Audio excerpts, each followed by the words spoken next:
Hello, everyone. It's so good to see you, brothers and sisters. Welcome back. If you're new to my channel, my name is Melissa, and I am a grieving mother.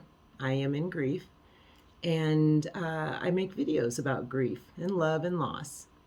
And, I was kind of thinking, especially since yesterday was Thanksgiving, or 2 days ago was Thanksgiving. That's the grief brain. And that's the term I give my brain now, grief brain, because it's changed. Which actually leads me right into this whole point of my video today, is that I was thinking about how grief impacts all of us, the whole person of us. And so I decided, what, I want to talk about like the 6 parts that affect us in grief. So, please bear with me. I wrote a lot of things down because my grief brain, it just gets a lot of jumbled up. And there's really important things that I really want to share with you. And then I just tend to get off track if they're not written down, brothers and sisters. I just want to start off by saying, again, I've said this before in my videos, my videos are not magic pills. This loss of a child, for those of you that are new to my videos, we lost our 2 youngest children, Noah and Sophia. Noah, 7, Sophia, age 5, 4 years ago, 2017. A very traumatic, awful, unnatural experience. And at the hands of their oldest brother, our oldest son. So this cannot be fixed, This ain't a Humpty Dumpty situation where we're just going to fix people up and then hand you back your child. There aren't any easy answers. And for some of us, there are no answers at all. So I just want to acknowledge that, brothers and sisters. Secondly, the loss of a child, it affects everything, okay? I mean everything. And my videos are not just for us who are grieving. They're for those who know somebody who has lost a child.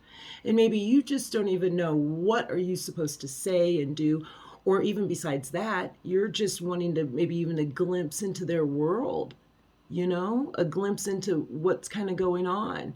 So I just wanted to share my experience of the loss of our children and share my experiences and what's going on with us, in our grief. And so, it affects us, back to what I was talking about, it affects us emotionally, mentally, physically, spiritually, and relationally. That's been what I've noticed in my experiences, and I've been thinking about for the last few days, all of those different parts and phrases of it. It alters the present, like the present is changed, and the future, the loss of a child and children, It's like no matter what age your child is, it just does not matter what age they are. They are a part of us. We have this natural instinct to want to take care of them, protect them. Children, especially children, small children, they're vulnerable. We instinctively know that they're vulnerable. And so we want to care for them and protect them. Oh my goodness. So basically I was thinking I was going to do 6 videos, and share my experiences into 6 parts roughly. And then obviously there'll be way different more. But anyways, the emotional impact, the mental impact, the physical impact, the spiritual impact, the relational impact, and the 6th one would be the future impact, So what I've also found in grief is intellectually understanding grief is one thing. Processing and moving through it, that's a whole nother thing. That's a whole nother thing, brothers and sisters. I haven't figured this grief thing out. I haven't. I don't see myself as any further along in any category than anyone else. At best, I'm a fellow struggler. I'm a valley walker. Godly grit in the valley walk. It's kind of how I've been seeing myself lately. A lot of what I probably am going to go over and talk about is a lot of what I felt like in the beginning, and I think that's what's been maybe a little hard in some of these videos and trying to get my foothold in to what I want to share is I have to go back and revisit those experiences. You have to go back and think about the night your children were killed and how and then revisit all those initial feelings again to be able to share them. Takes a lot of courage, friends, to have to reshare those things and revisit this again. But the Holy Spirit, I feel him leading me through this, wanting me to share this with you. Yeah. I see myself walking alongside you in the valley of grief. That's what I see. That's what I see in the purpose of my videos and the purpose of wanting to create a community of grievers and believers. I see myself walking alongside you in your grief, and I see you walking alongside me in my grief. I see us walking alongside each other in our griefs. The Lord created us for relationship. I can't pretend to know how you feel or the depth of your pain. All I do know is mine, and mine might very well be similar to yours and yours similar to mine. I just want to meet you where you are and love you and learn from you where we are. That's my intention. I do consider this a great honor to talk with you. I do. It is an honor. It is an honor to be able to talk with you, other fellow grievers. The emotional impact, when you first lose your child, at first you're shocked. Like I was shocked, at least. Anyways, at first I was shocked. I was stunned.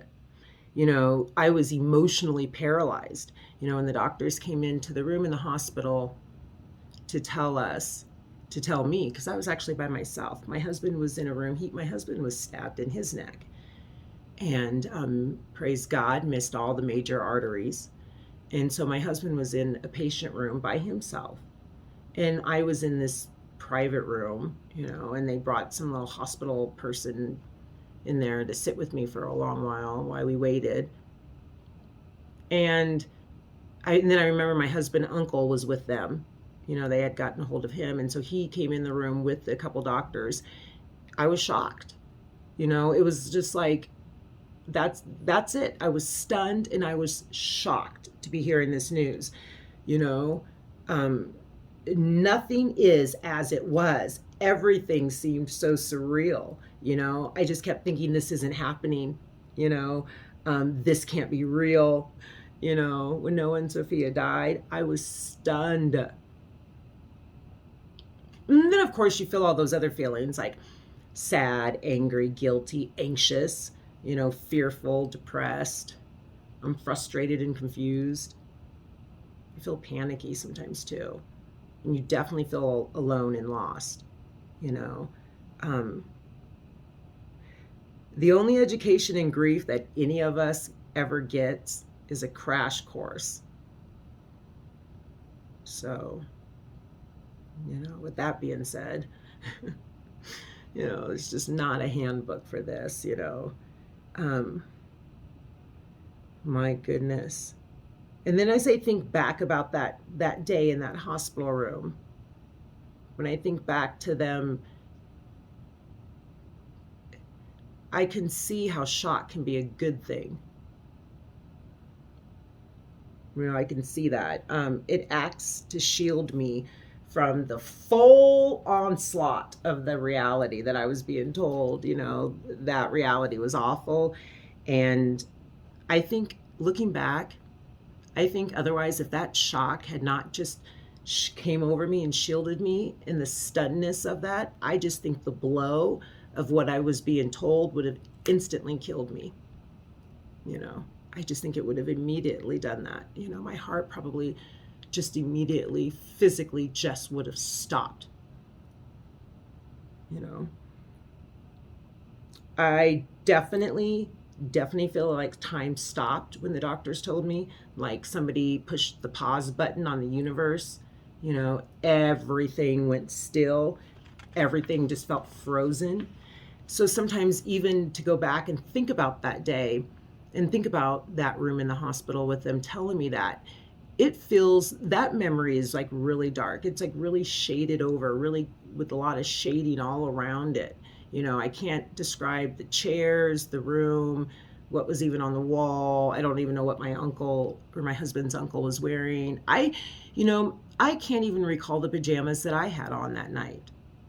You know, and of course my shirt was given as evidence, but I can't remember. I have even gone through like my closets and through my drawers and stuff trying to figure out what outfit am I missing, what pajama top or that t-shirt most likely that I was sleeping in is missing. And to this day, I still don't know.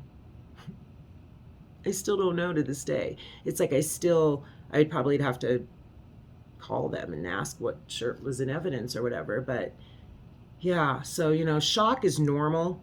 And looking back, I'm thinking it's a good thing, maybe, you know, at that moment. The loss of Noah and Sophia, it was like being hit by this unexpected tsunami, you know. No, it knocked me totally senseless. It did.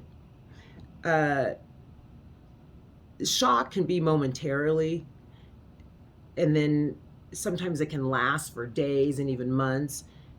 It comes and goes in waves for me. That's what I've noticed in my grief. I've also noticed 4 years later that shock is not something that I graduate from. You know, so I don't think it's something, probably any of us, the loss of your child or children is shock. It's just not something we're going to graduate from in grief. It's something that we move in and out of. You know, we move in and out of grief numerous times, in and out of shock in our grief. There you go. You know, it's like my heart needs time to grasp the enormity of what I was told, of what has happened. And I think that just for mothers and fathers, just years, you know, years, our hearts are still trying to grasp the enormity of what we were just told, you know, of what's just happened too, especially in a traumatic death too, trauma death of your child. You know, as the parent, you replay that death over and over. You put yourself in your child's shoes. You wonder how much pain they felt, if they, you know, so on and so forth. I mean, and there is just so much of that. So, you know, shock, I think, keeps us from sometimes going there at times, you know, so we can still function. Because even 4 years later, I still have great trouble, great difficulty coming to grips with my reality of Noah and Sophia's murder. You know, I don't want this to be happening. I don't want this to be real. I want Noah and Sophia back now. Yeah. I remember feeling that way the moment in that hospital too, when we were leaving the hospital without our children, walking out that door without them. Like, this can't be happening. This can't be real. I want them back right now, you know. I still go in and out of shock. To this day, I still go in and out of shock, and I most likely will till the day I die, because it's a shocking thing to lose your child. And our hearts can't accept that they're gone. You know, they just can't accept that they're gone. We're stunned. I remember I was so stunned I could hardly talk. You know, I could hardly talk. There's like this feeling of disbelief that comes over you, that takes over you, and you just kind of go through the motions. I can't think. I can hardly talk.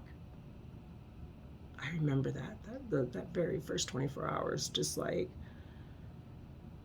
in that moment, my husband and I and our other children, our whole family, our lives were instantly changed. Instantly changed. When death strikes, friends, it can be merciless. Merciless. The loss of a child is unthinkable. It is unthinkable, friends. So when the unthinkable becomes reality, we're stunned. We didn't see it coming. Like I said, that unexpected tsunami that just came in. You live in a city, okay? There ain't no ocean and rivers stuff around. So you definitely aren't expecting no tsunami to come crashing through. So like at first at first you don't know we didn't know what hit us. I didn't know what had hit me. I was staggering around. I stumbled. I even fell.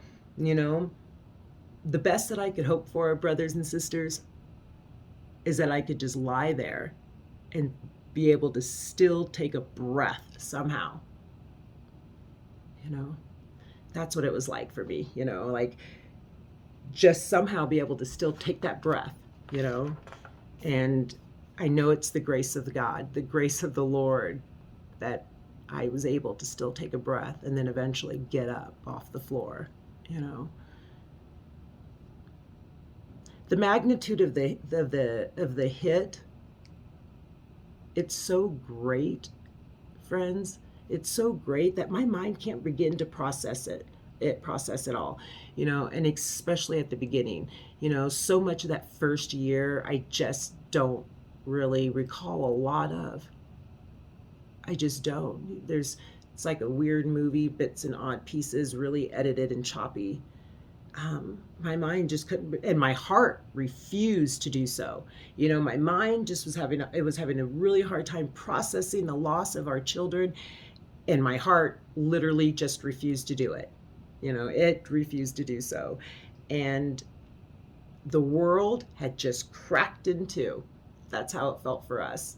Like the world just cracked right in half. And I just found myself so momentarily frozen, immobile, like I'm awake, but not there. If anyone can relate to that. I just felt like I can't be. I'm awake, but I'm not here. I can't be here. The truth would just kill me instantly. That's how I felt, at the beginning. That's how I felt being told the news. That's how I felt trying to navigate that first full year.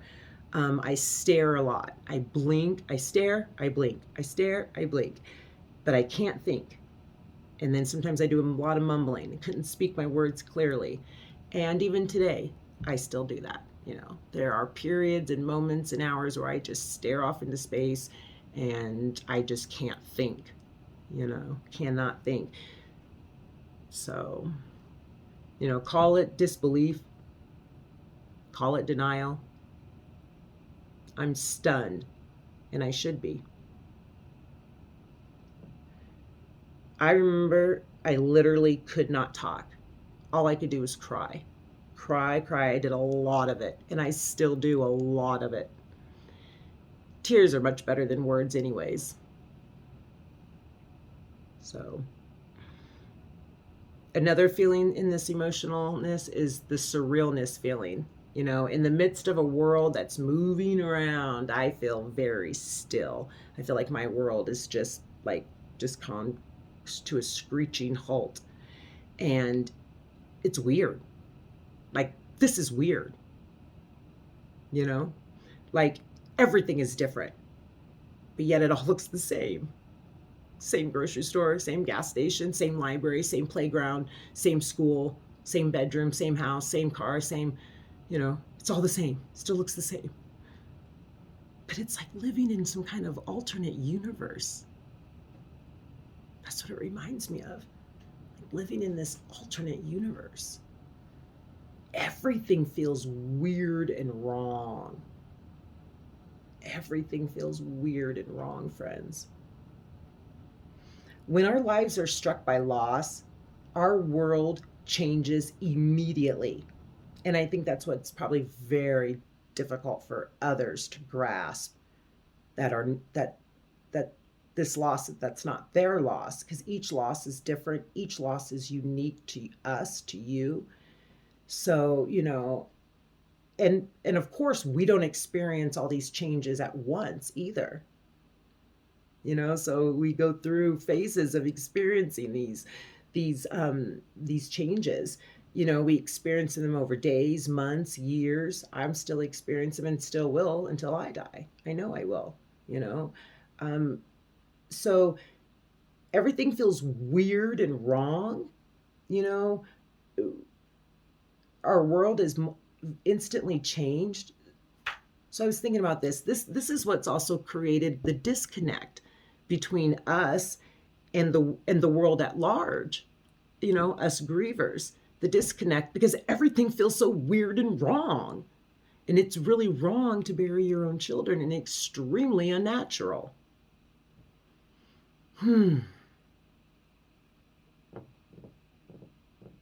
My world is different now. And I have friends and relatives that is hard for them to grasp. It is difficult for them to grasp, and they behave. Their behavior shows me very well that they don't grasp it, that they don't grasp that my world is different now. I have a new, huge hole in my heart. And I find myself in this in-between place. I know that Noah and Sophia are gone. I know my mother and father are gone. But there's so many parts of me that won't accept it. That won't accept it. My heart hasn't accepted it fully yet either, friends. I don't want to accept it, or perhaps I just can't. My world has cracked open. Another way to say it too. But I don't really know fully what this means. I felt that instantly the moment we were told our children had died. The minute I found Noah, I knew he was dead. It's like but in all those, you have no idea what that fully means. The weeks later, you still don't. And 4 years later, I'm only beginning to get a little bit of a grasp of what I think that might fully mean. I do know that my whole world seems very empty because Noah and Sophia are not in it.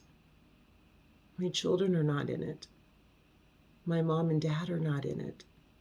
So my world feels very empty. Everything is weird now. Everything is weird now. And I don't want that to be real. I don't want that to be real, that everything is weird and different now and uncomfortable without my children.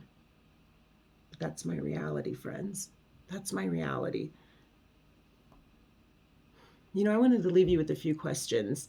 I had found some questions in one of these grief journals that I had worked on, and I was writing in them. And so that's what kind of got me into this, thinking about this topic and wanting to do this with you. And so I wanted to ask you, do you still experience moments of shock from time to time? Do you still experience moments of shock from time to time in your grief? And what are these times like for you? What are these times like for you? Here's another one. And please, if you're comfortable sharing these with me, please share them in my comments, or you can even email me. My email is in my profile in there. I'll probably even put it up on the video for you. I'd love to hear from you personally too in an email. I know these topics and these conversations are very personal, and so we're not really wanting to always leave lengthy comments about our grief. It's private. I understand that. I respect that. Most of us are good at putting on an act, So do you give yourself permission to be stunned? I thought about that. That was a question that was in one of my books. I was like, wow, that's a good one. Do I give myself permission to be stunned? Another question. Do you find yourself looking at the world differently than you did before? How? And my last question is, how have things seemed surreal to you since the loss of your child? And I bet us mothers and fathers, we've got a pretty long list of what is surreal to us now that we've lost our children. And we've got a lot of moments where we can share about our shock. And we definitely look at the world differently now. Very much so. Negatively, positively, neutrally, you know, we definitely do. Oh, well, brothers and sisters, I know this video was pretty sobering. Is that the right word? Sobering? Sobering. Whatever. Heavy. It was a heavy video, but it's a heavy topic. And I just wanted to share my experiences on the emotional side of this.